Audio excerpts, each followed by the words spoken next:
You start with the prayers. You can repeat after me. Om Sada Shiva Samarambha सदाशिवसमारम्भाम् Shankaracharya Madhyamam शङ्कराचार्यमध्यमाम् Asmadacharya Paryantam अस्मदाचार्यपर्यन्ताम् Vande Guru Paramparam वन्दे गुरुपरम्पराम् Saraswati Namastubhyam Saraswati नमस्तुभ्यम् Varade Kamarupini वरदे कामरूपिणी Vidyarambham Karishyami विद्यारम्भं करिष्यामि Siddhir Bhavatu Me Sada सिद्धिर्भवतु सदा Om Sahana Vavatu ॐ सहनावतु Sahanau Bhunaktu सहनौ भुनक्तु Sah Viryam Karavavahai सह वीर्यं करवावहै Tejasvinavadhitamastu ma vidvishavahay तेजस्विनावधीतमस्तु मा विद्विषावहै Om Shanti Shanti Shanti Om Shanti शान्ति शान्ति शान्तिः Vasudevendra Yogindram Vasudevendra योगीन्द्रम् Natva Jnanapradam Gurum Natva नत्वा ज्ञानप्रदं गुरुम् Mumukshunam Hitarthaya मोक्षूणां तार्थाय Tattvabodhobhidhiyate तत्त्वबोधो विधीयते Shivaya. Om Namah Shivaya. Okay. So, what were we discussing in the last class? Sadhana Chatushtayam. Sadhana Chatushtayam. Sadhana Chatushtayam. What is the meaning in English? The fourfold eligibility The fourfold eligibility for for Jnana Yoga. Adhikari.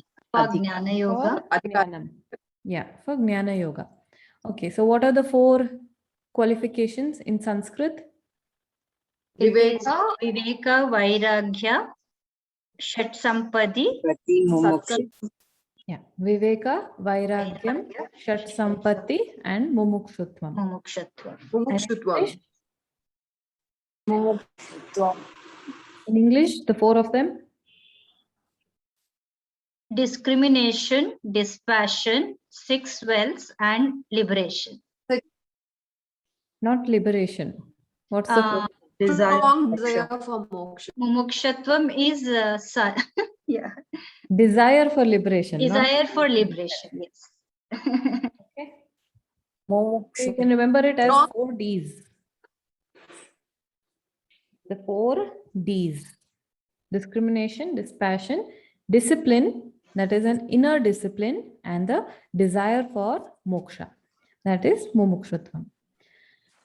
Okay. So last time, which one did we see? Viraga. We saw Vairagyam. Okay, we saw Viveka and we saw Vairagyam. What is Viveka? The discrimination between permanent and impermanent. Discrimination or the clarity between what is an impermanent thing and what is a permanent thing. Permanent. Vivekah. And then what is Vairagya? It's absence of having any longing or desire for pleasurable experiences here and now and in the next life. Yes, but did we say that means that you have to cut out all sense objects, all pleasures in your life? No, it's No. freedom No, from addiction. freedom from addiction. Yes. It is like being free from they're not being feverish about things. Yes, not craving for those things, not being addicted to those things. So having the objects in your life is okay, but we avoid the addiction to those objects. That is Vairagyam. Now today we will be starting Shat Sampatti. Now what I will do is I will mute everybody so that you cannot unmute yourself. And after I finish one topic, I will pause and I will give a small break there. There you can ask any questions and we can have some discussion. Okay, so that we have a smooth, continuous flow.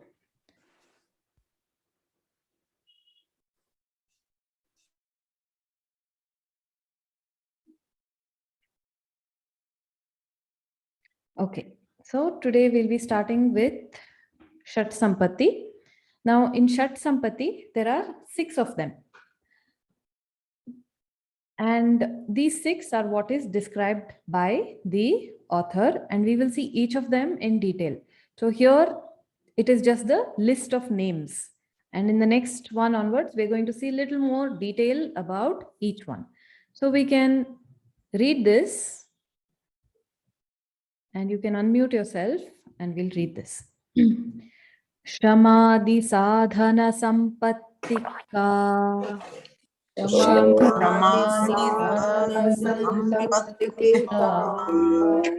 Shamodama uparati.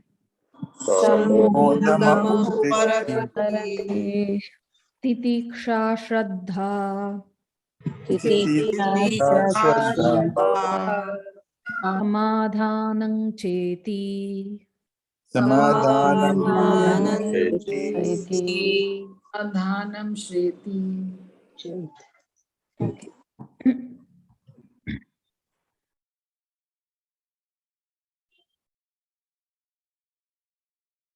So the question the student asks is, what is Shat Sampatti?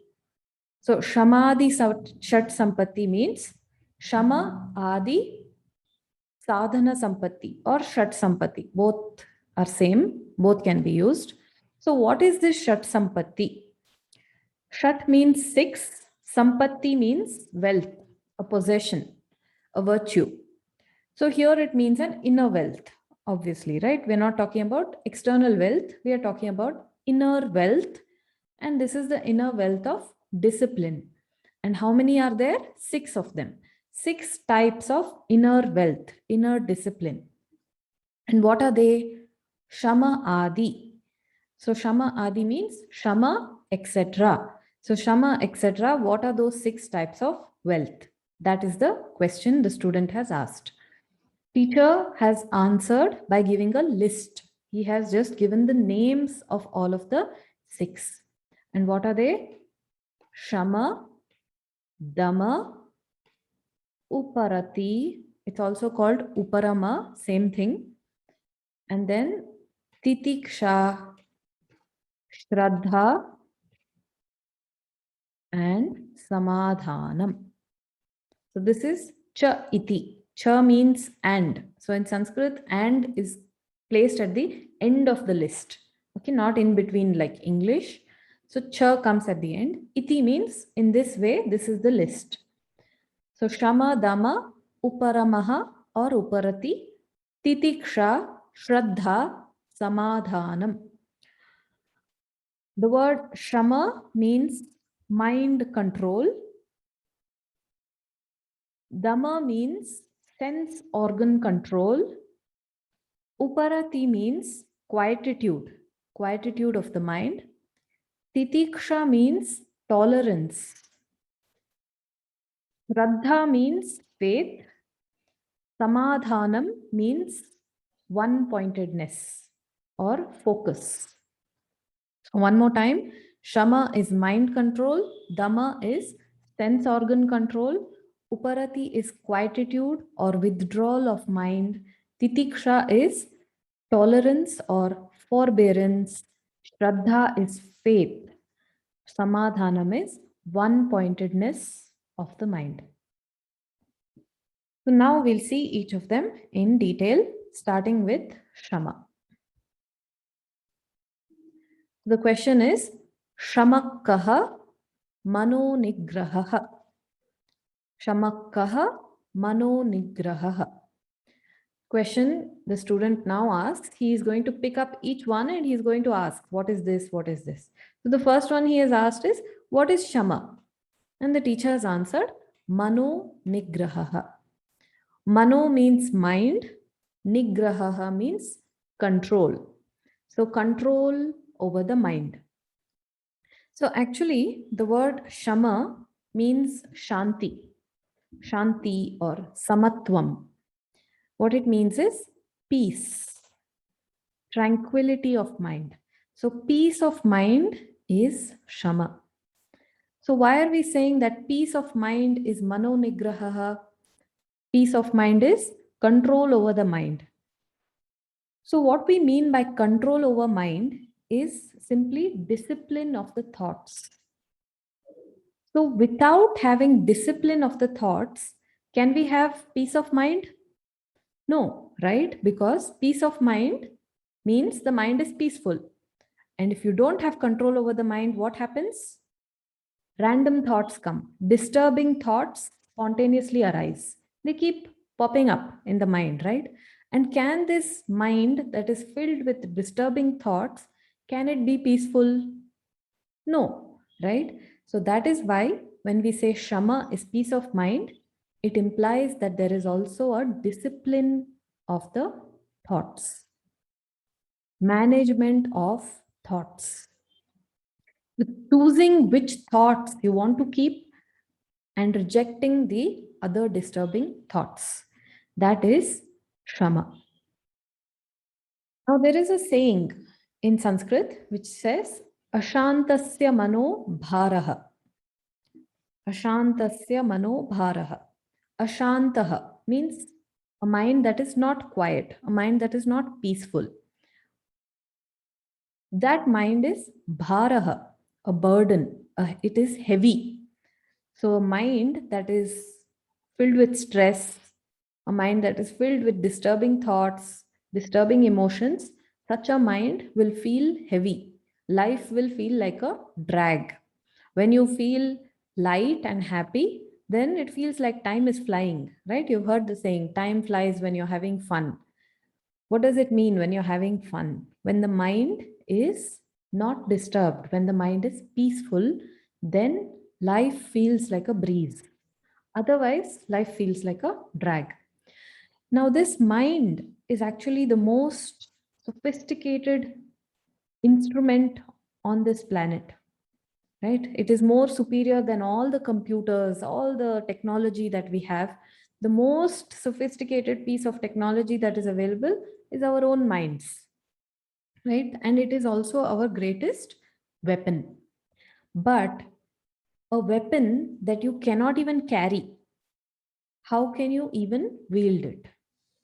So have you seen some of these weapons from the olden days? They have these very big guns or very big swords, and they're so heavy, most of them, and most people cannot even lift them up. If you cannot even lift up the gun or the sword, how can you fight with it? How can you use it as a weapon? It is the same with the mind. If the mind is too heavy for us to even carry, how is it possible to use that mind as a weapon in our lives, as a meaningful instrument in our lives, right? So that is why it is very important to maintain Shamaha. That is why Shama is one of the qualifications for Jnanam, peace of mind. So we have already discussed FIR, right? Low frequency, intensity, and recovery time from emotional disturbances. So this Shama is basically that, having that low FIR, having peaceful mind, that is Shama. Now, if you ask, why is Shama so necessary? So there are many reasons at different levels. So the first level is at the physical health level. So you have all heard of psychosomatic diseases. In Sanskrit, they are called Adija Vyadhi. So those diseases that are born because of stress in the mind. So there are a lot of psychosomatic problems these days that arise because of the stress. The mind becomes heavy, stressful, and then it disrupts the functioning of the body. It causes problems in physical health. Now, a person who has any physical health problems, can he even imagine studying Vedanta? No. So whenever we catch just a simple cold, then, no Vedanta class that day, no yoga class that day, right?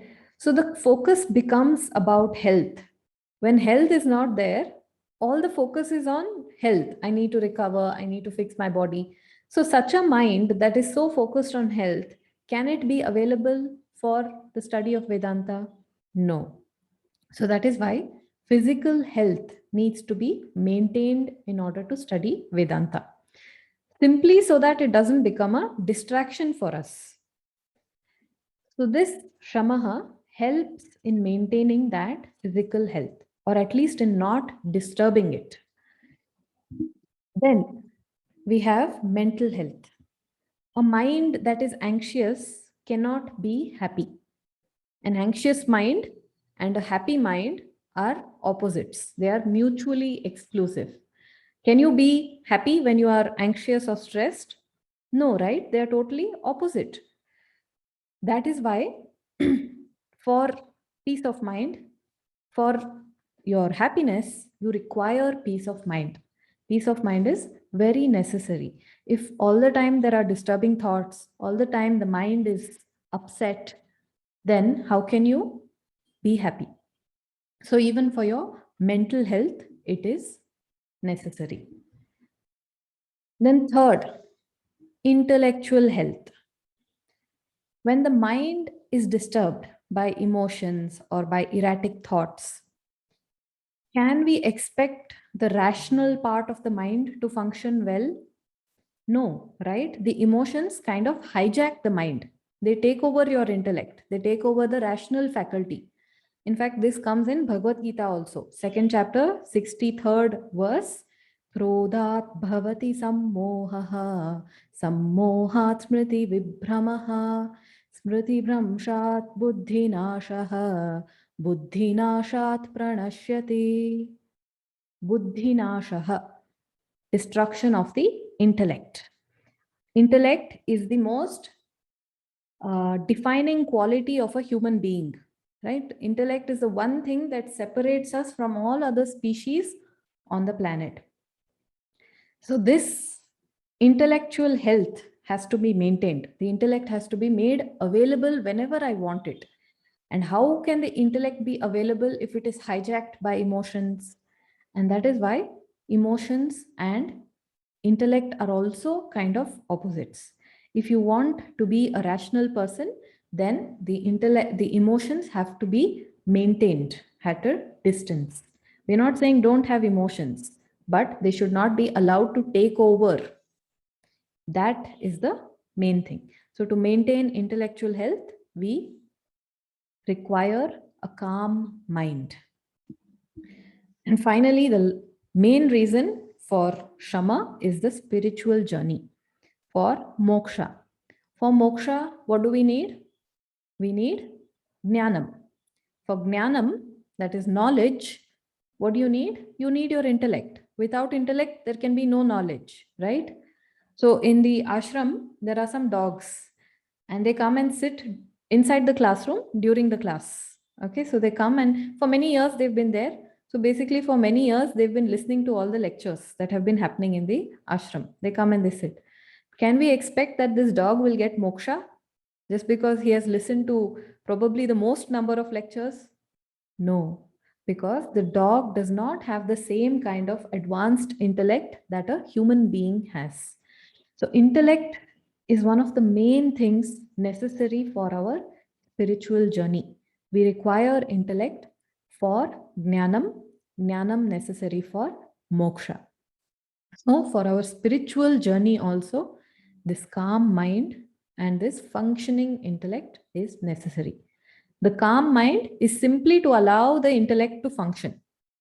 Okay, simply so that it does not become a distraction or an obstacle in any way. So that is why we require a calm mind. Now the question comes up, how do I get such a calm mind? So in Tattva Bodha, the author has not given any method. He has assumed that all of us are already very calm, and so he has not given any method on how to calm the mind. But there are a lot of spiritual teachers across the ages and across the world who have given many techniques on how to keep the mind calm. So one example is by Swami Shivananda.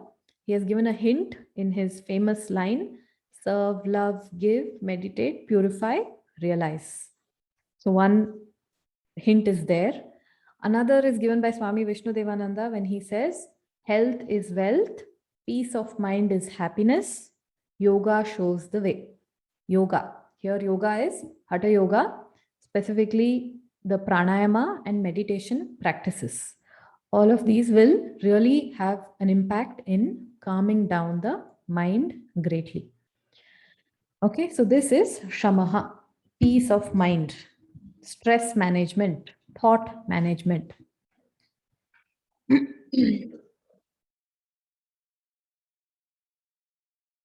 Okay, now you can ask any questions.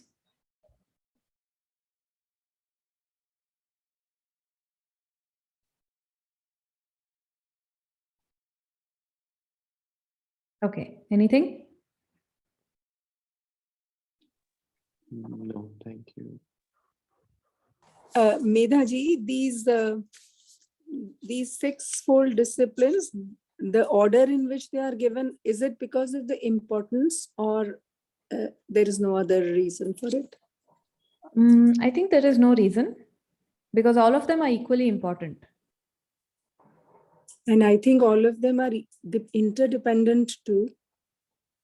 To some extent, they will be interdependent. When one increases, you may find the other one also increasing a little bit, but they are all equally important. It is not Okay. that if one is there, then everything is taken care. It's not like that. Okay, thank you. And about the last one, spiritual journey, it is, so once we have started on this learning of Tattva Bodha, so we have started on a spiritual journey. Is that what it is assumed? Yes. Actually, see, it depends. If you're talking about Jnana Yoga, then yes, you have begun with Tattva Bodha. If you're talking about a spiritual journey in general, including your Chitta Shuddhi, then it has started many lifetimes ago. For you to be in this class today, it is not a journey of this lifetime alone. It has already started long back. Thank you. Medhaji? Yeah. Medhaji, in the last session, you told us something about this, this spiritual journey helps in removing mal, vikshepa, and avran. Yeah. Can you explain that once again? Mala is the removal of the negative, disturbing thoughts in the mind. Vikshepa is removing the distractions of the mind. So now you may have a mind that is not negative, but it is not a mind that can focus also. So first you have to remove the negative thoughts, the negative emotions. Then you have to learn to focus the mind. You have to train the mind to focus.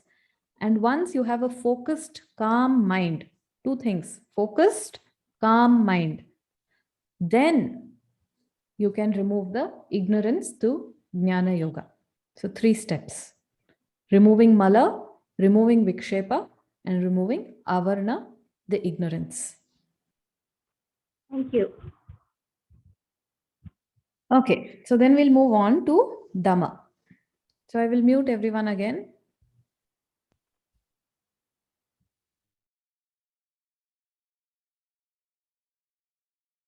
So the question now is, what is Dhammaha?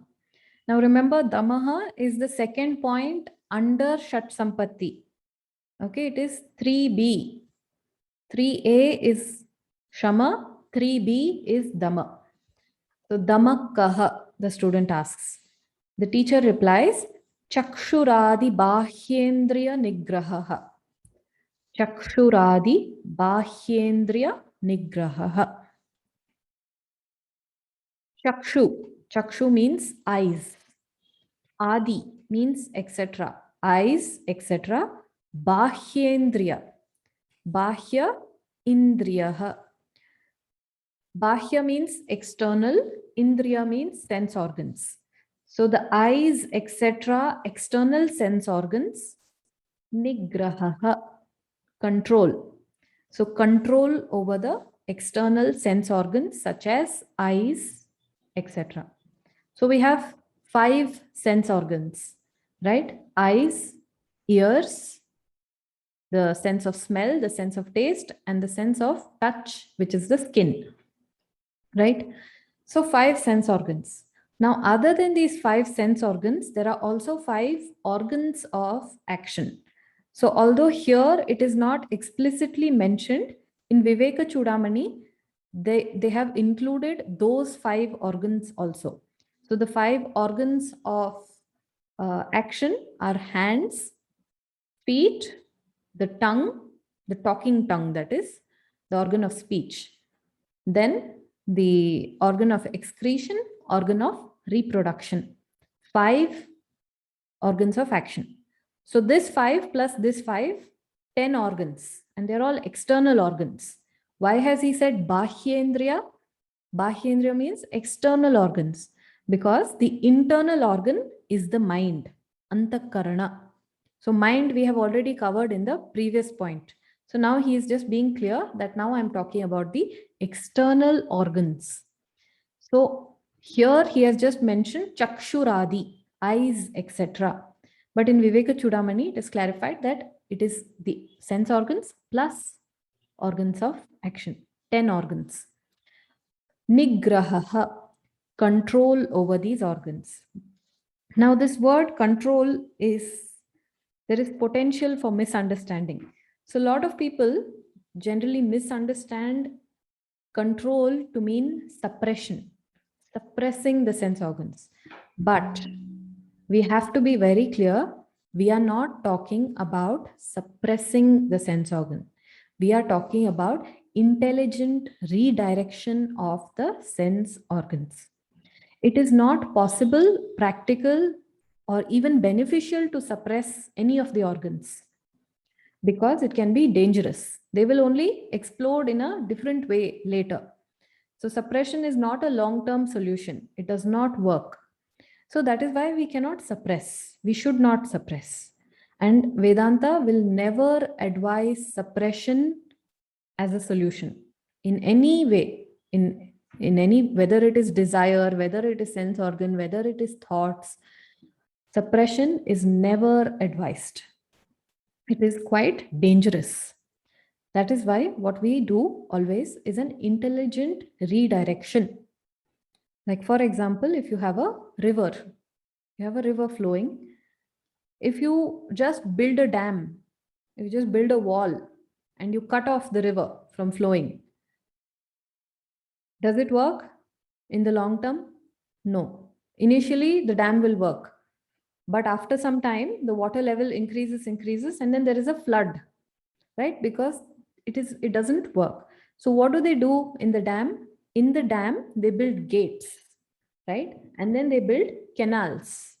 So the water is now being redirected to different places in a controlled way. So they don't let all the water just rush to the ocean and be wasted.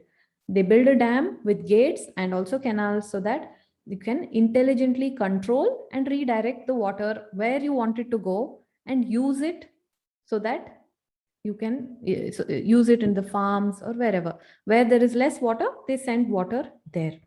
So this is the same thing we have to do with our sense organs. We cannot sit with all the organs closed, right? We cannot sit 24 hours a day with eyes closed, ears closed. It is not practical. The eyes will be open. The ears will be open. And when they are open, whatever is in front of them, it will fall on that, right?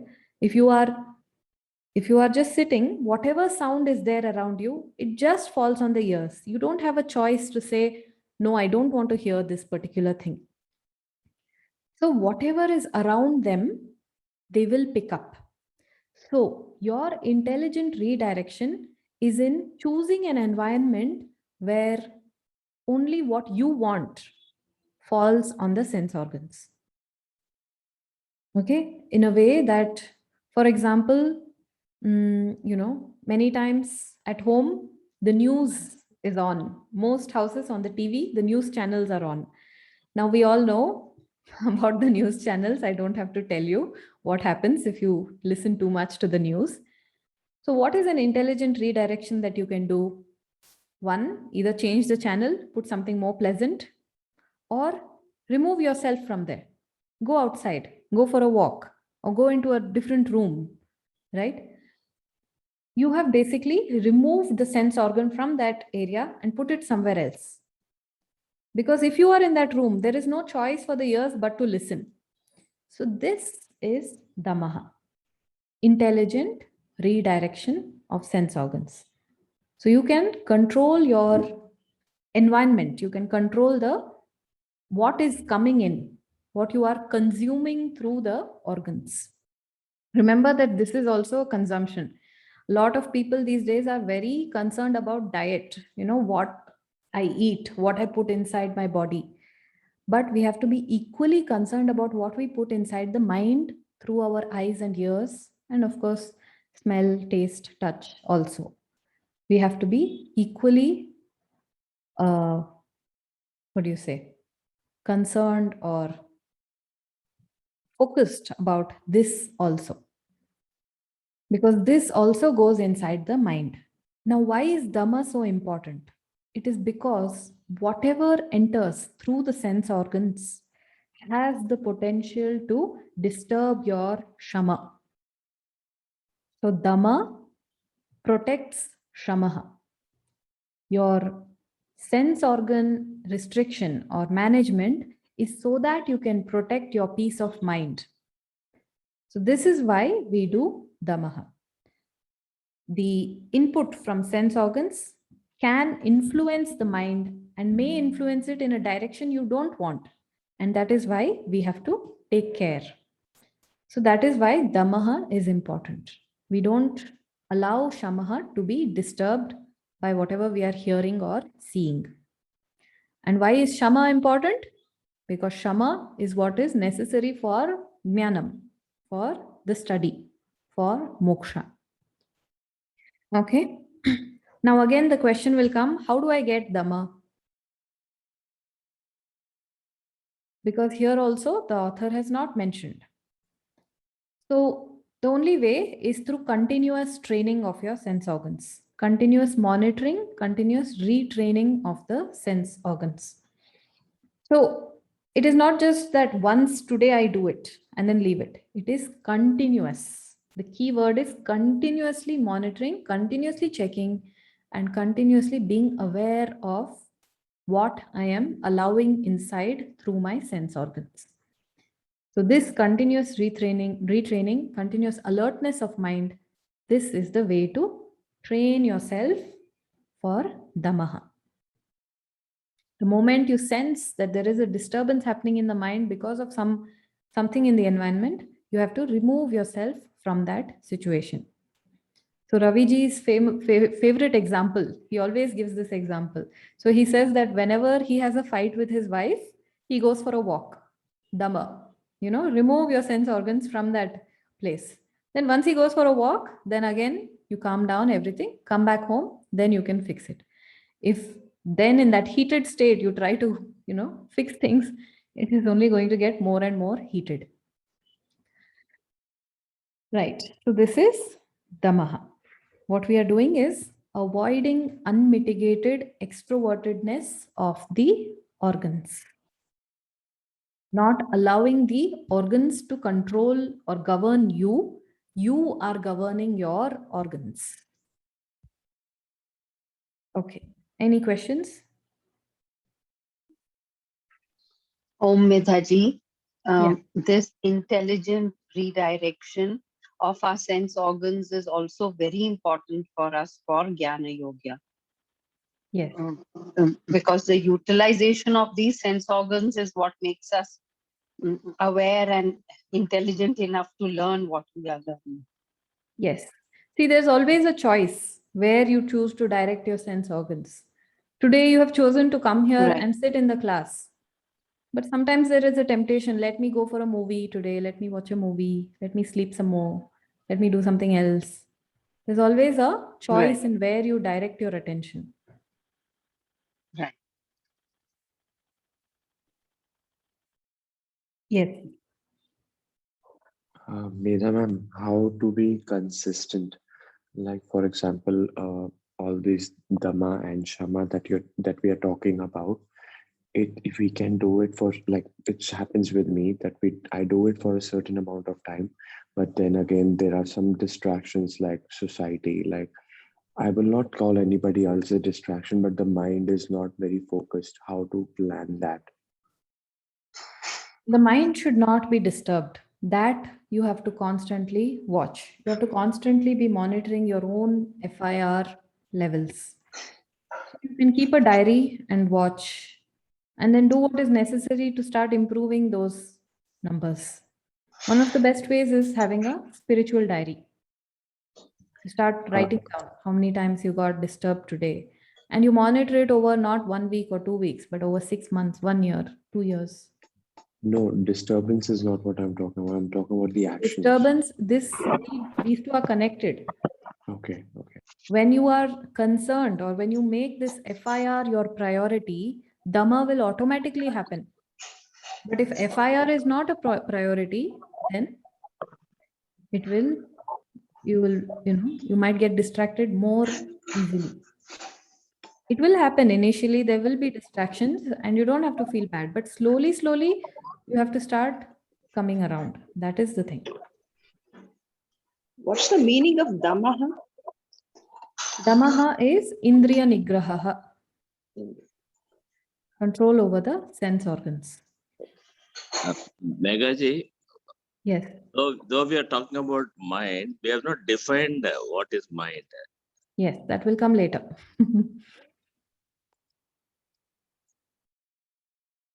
Yeah, that we have a big topic on mind later. We'll see that later. But you already know what is mind. Without mind, it's not possible to sit in this class, no?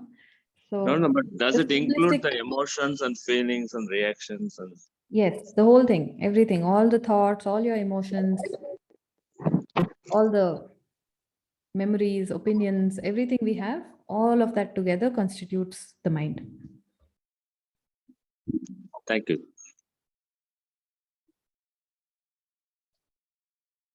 Okay. So actually, interestingly, if your Shama is strong enough, Dhamma is not necessary.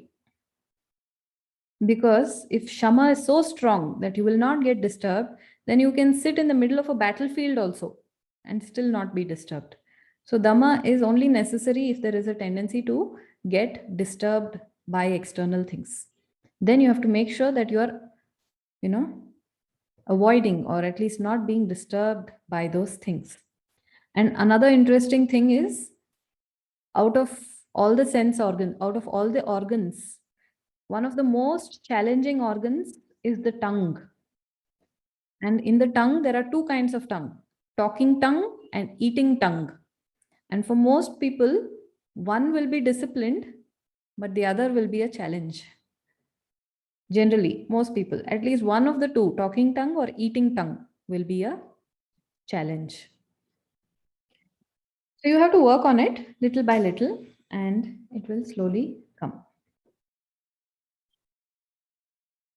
As you monitor FIR levels, in the beginning, what happens, you just get angry, simply. Suddenly anger comes and there's no control and there's an outburst. But as you monitor your FIR levels and as you maintain that diary, it is there somewhere in your mind always as a priority. And so next time when you start to get angry, at the beginning only you catch yourself, you say, oh, I'm getting angry now and this is going to go in my diary tonight. Maybe I should calm down a little bit. And actually, over time, it works. Just this one thought comes that, okay, maybe I should not be getting angry now. It is enough to break that momentum. And slowly, slowly, it will work. It may not happen in one day. It will take time. FIR is the frequency, intensity, and recovery time from emotional disturbances.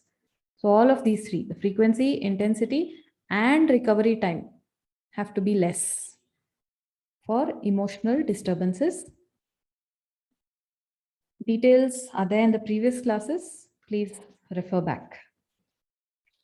Okay, so now we can move on to the next one. Mida ma'am, I'm sorry for here. When it comes to emotional disturbances, you mean anything, anxiety, fear, greed, jealousy, or anger? Yes, anything, everything.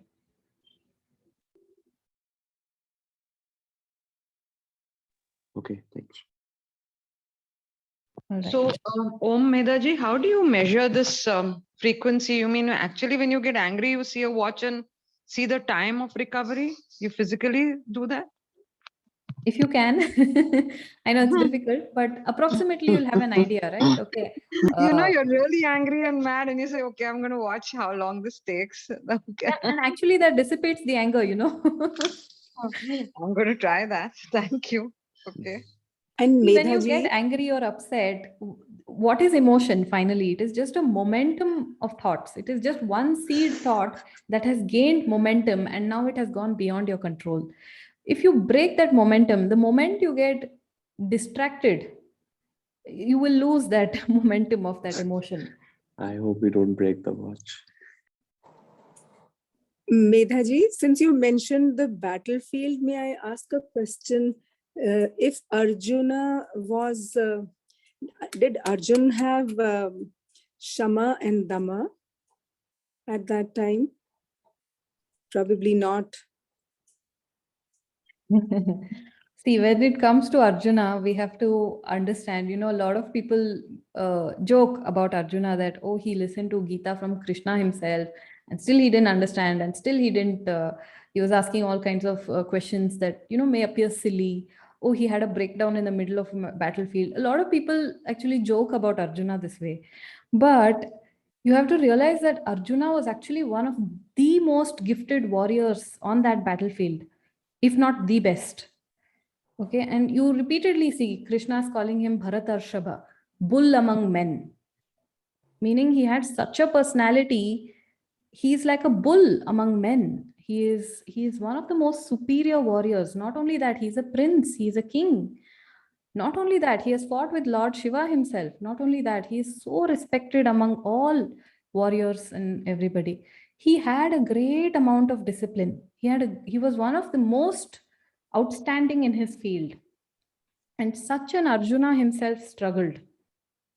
That we have to remember. So Shama Dama, it is over a lifetime. At one moment, yes, everyone can have a breakdown, everyone can have a little bit of a up and down here and there, but it is over, over time, these qualities have come. And if Krishna chose to teach Arjuna, he must have had something, right? He must have seen something in him. So this, yes.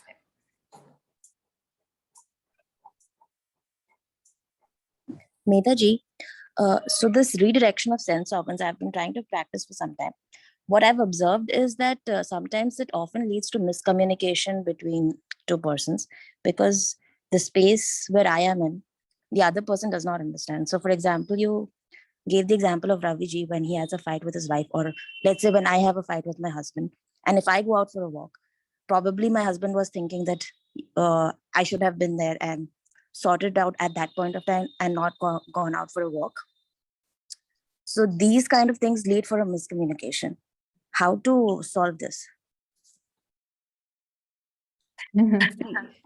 If you are able to fix in that heat of the moment, then that's good, no problem. But most people are not able to. this is what we see, right? It only escalates because when you are in the middle of a fight, all the sensitivity is very high on both sides. And you say one thing, it is totally misunderstood. You have meant something, it is perceived as something else. A lot of misunderstanding takes place in that moment. And that is why it is always better to have such discussions when both parties, or at least one party, is calm. And since you cannot control the other person's emotions or thoughts, you can only control yours, right? You can only manage yours up to an extent. So first you make sure that you are not too agitated. You are not, overly emotional. Then only there can be a productive discussion. Otherwise, it is just only going to escalate and again lead to more problems. Yes, that is true. So what happens usually, what I've seen with a lot of people around me, is that once you leave that space or once you leave that environment, sometimes it may get fixed when you come because the other person might want to fix it. But sometimes that conversation just dies down, and then that person is assuming something else, and sometimes the relationship just dies, and that conversation becomes different. See, you have to communicate to them that I'm not leaving you, I'm not abandoning you, I'm not running away. I'm just working to calm myself down so that we can have a meaningful discussion. I don't want this to be a fight. So you have to communicate that. Okay. And most of the time, even though they are upset, even though they're emotional, they say, let's just do it now. Come now, we'll do it. Right. They will say, fix it now, Yeah. And you say, no, we are both not in the state. Let us calm down. You also calm down. We'll talk at night. We'll talk later. And so basically communication is also important in that case. Yes, you have to communicate. You just don't walk out. You say, I will come back because this is not the time to talk. We'll come back and discuss. You also calm down. You tell him that and you work on that. Correct. Okay. Thank you. May I add here something? Yeah. Now, these issues are very individuals, and each individual will have to learn to manage his emotions. There is no formula for it. But I can say what I often do. Like one of the things I would do is, if I'm carrying an emotion with me, I'm going out for work. Can you be quiet, Mina? If you can do that, then one of the things I would do is, if I'm driving out, I still have that rattle in my mind. I will switch on music and then I get off it very quickly. Yes, you can do anything. It is another one is the agitation that I have depends on how I view that comment. If I take it, if my ego gets hurt, then obviously I flare up. But if I'm aware about this, I can check. And one good way to practice would be about body language. So the face reveals a lot of unsaid things as well. So if one can be composed, smile, not get very perturbed, the face will show all this. You will find the other person also quickly gets it. And the whole thing gets diffused, Yeah. So I think diffusion of that heat of the moment is very important. So we all have to work at it, and we will try whatever we know out of that. But being conscious that, oh, it's getting flaring up now. It is good to check. And sometimes not saying too many things, because we often say things. Once it is said, it is out in the universe. It's best is not said. There are many things one can do. So this is very interesting, but we need to practice. We need to be more conscious and practice about it. So it's controlling your talking tongue. Sorry? It is controlling your talking tongue. At times, yes, but you also control the face. Yes. Many times we don't say, but General your face says principle everything. to remember is that what is emotion? Emotion is just a buildup of one thought. One thought gaining momentum to a point where it goes even beyond your control. So before it goes beyond your control, you have to kind of break that momentum, and that can come in distraction. So Swami Dayananda says very nicely that to be in sadness, you have to be whole. You cannot be in sadness half. you know. Whenever you are very sad, you see you are fully present in that sadness. You cannot be half present in the sadness. The moment you are half present, that sadness itself will start dying down. So that is why when people are sad, he gives the example of artists. He says many artists say that they come alive only when they feel sad. The best artwork or the best, you know, creative work comes out when they are in pain or when they are sad. So some intense emotion, because when you are in that intense emotion, you have to be there wholly. You cannot be there partially. So that sense of wholeness they want, and they try to achieve through this misguided effort. It does not work. But the point is that the moment you try to break that emotion, the moment you try to even get a little bit distracted, you'll start seeing that emotion will start dying down. Have you ever been in a fight and suddenly one person just laughs, something just laughs? The whole fight ends, you know. Everyone will start laughing. I'm just curious, like you gave an example of an artist being wholly sad and then he becomes more creative. Can the opposite be also be true? When he's completely happy, can he be more creative? They say either the artists say, I want to be either fully ecstatic or fully depressed. In one of the ways, Okay. artwork. Okay. Okay. The other way is also true, but the problem with that kind of ecstasy is it comes down after a while. Okay. Okay, so actually we don't have time for the next one. So instead I will talk about something else, little out of syllabus for Tattva Bodha. But this was a question asked by Rituji to me on WhatsApp. So this was based on one of the discussions that was going on in the BG5 group. So the question was, what is Adhyaropa Apavada? So I'm just going to quickly explain here. And so some of the new students, you may not understand, and that's okay, because this comes much later in the study. So it's okay. But the senior students, you can catch up and try to understand. So Thank you. Adhyaropa. Yes, yes.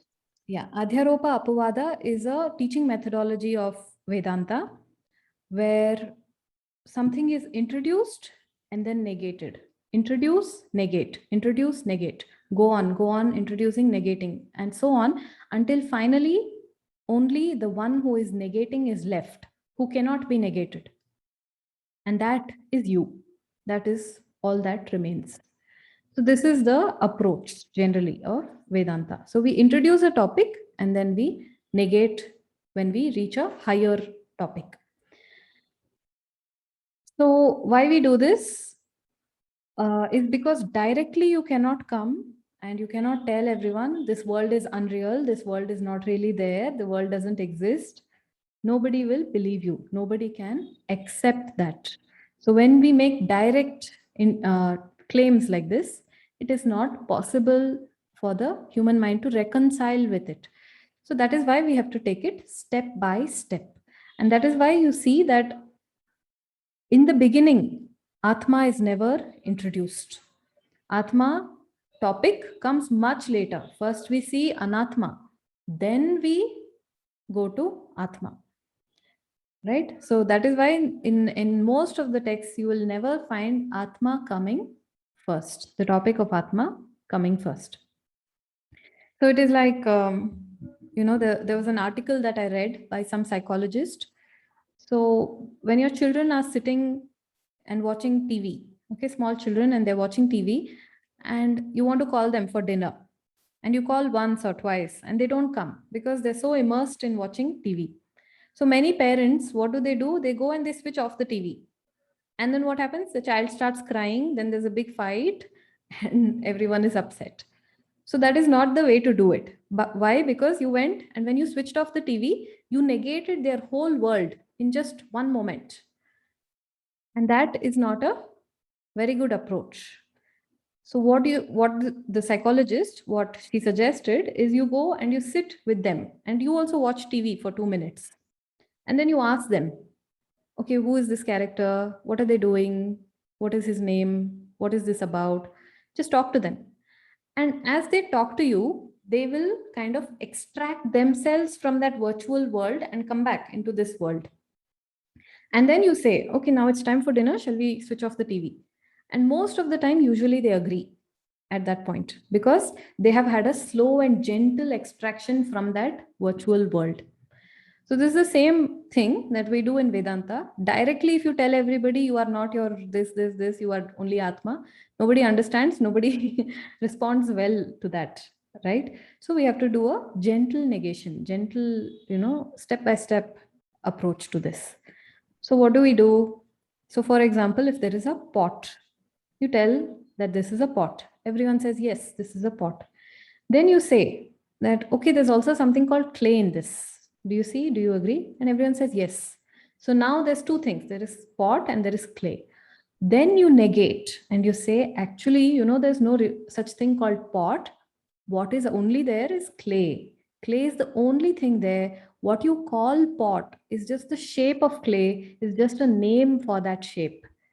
That is all pot is. So really there is no substance called pot. The only substance is clay, and pot is just nama rupa, name and form. And then people will say, yes, that is right. That is true. So you have introduced, negated, introduced, negated.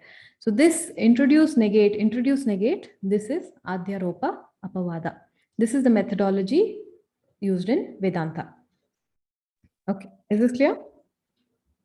close Yes, to- Medaji, Yes, so this very, is also very beautiful. the neti, Yes, the word neti which is you... also same approach. First you negate, Yeah. but first, in order to negate, first you have to accept, right? So that is why the teacher initially accepts. Yeah. Yes, there are two things. There is anatma and there is atma. Two things are there. Yeah. Then you do neti. You say, okay, actually there's nothing called anatma. There is only atma. So in order to first negate, you have to first accept that, yes, there are two things. Then you say there are no two things. There is only one thing. Medhaji, that day in class, there was the second methodology also being discussed. I'm not able to hear you. That day in class, there was another methodology being discussed. Yeah, that is Anvaya Vyatireka. That is basically a positive statement and a negative statement conveying the same thing. So for example, if you say with sugar, the coffee is sweet. And then the second statement is without sugar, the coffee is not sweet. So what is the conclusion from these two statements? Coffee is, sugar is the cause of sweetness in the coffee. So this kind of negative, positive, reinforcing the same idea, and you draw a conclusion from that.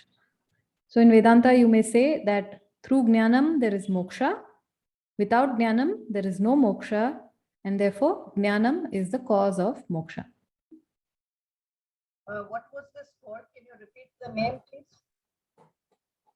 I couldn't hear you. The audio is not clear. This system called Anvaya Atireka. Anvaya Vyatireka. Thank you. I think Raviji had explained it, had used the words co-absence and co-presence while giving this example of Yeah. coffee and Co-absence sugar. and co-presence. Yes. Okay. So all of these concepts actually come much, much later, and you will see them in Bhagavad Gita or even afterwards. Some of them come in Upanishads also.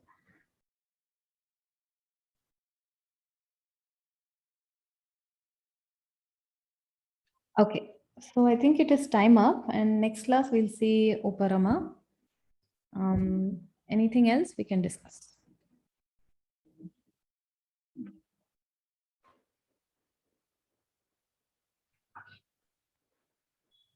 We must thank Arvind ji for yesterday's Yes, chanting. it was beautiful. Yeah, it was beautifully. It was Yeah, beautiful. Beautiful. Thank you. I will inform him. Please convey. And Yeah. actually the It was time, really the nice. time flew. All those 2 hours, Yeah. 1 hour, 45 minutes flew. Yes. I will. I don't know for others, but for me, it was the first time that I was doing Lalita Sahasranam, and I really enjoyed it. It was really nice. The way it was done, and it seemed so simple. Both of Very them were nicely done. Okay. Thank you so Inform much. them. So all credits to them. I was not involved in this at all. So it is our Yeah, but through you friend we are Shantala ji. No, but we know them Yeah. through you. Yeah. through you. So I will tell them that Yeah. all of you enjoyed. Yes, Thank you please. so much.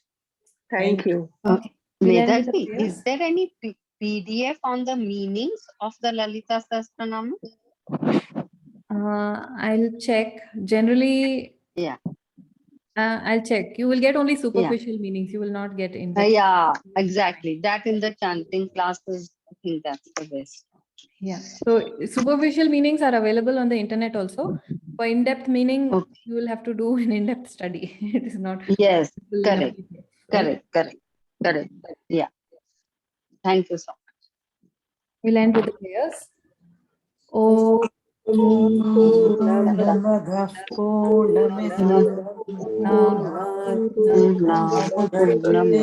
Purnasya Purnamadaya Purnamedavashyamati. Om Shanti Shanti Hari Om Shri Guru Hari Namaha. That's Om Namah Shivaya. Om Namah Shivaya. Thank you so much, Medaji. Thank you so much, ma'am. Thank you, Ji. Thank you, Medaji. Thank you, Medaji. Thank you, Vedaji. Bye. Thank you.